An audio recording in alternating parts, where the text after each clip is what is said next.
I will never use dishwasher tablets in my dishwasher again. In this video, I'll show you what I use instead and how I even save a lot of money with it. Because those dishwasher tablets usually contain way too many compressed ingredients, a large amount that you don't even need for your regular dishwasher.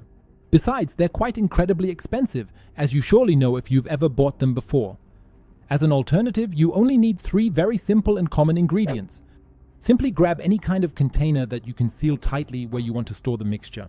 The first ingredient we need is baking soda, because baking soda removes unpleasant odors and also has a cleaning effect.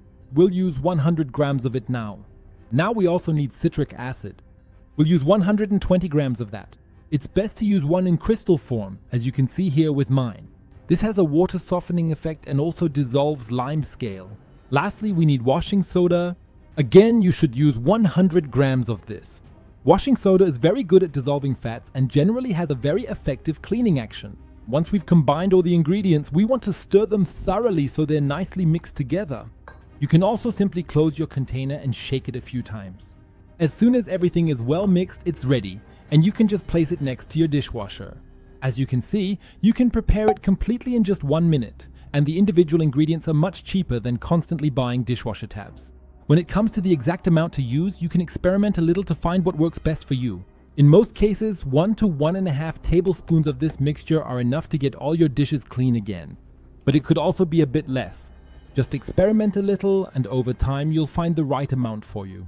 Of course, you can also make a larger batch right away and store it in a bigger container if you have the space for it.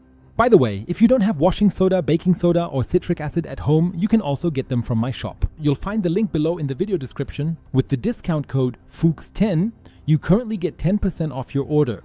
And if you really want to know exactly why you should always cut off the bristles of your old toothbrush, then check out the helpful video you now see right there on the screen. Click on it right now.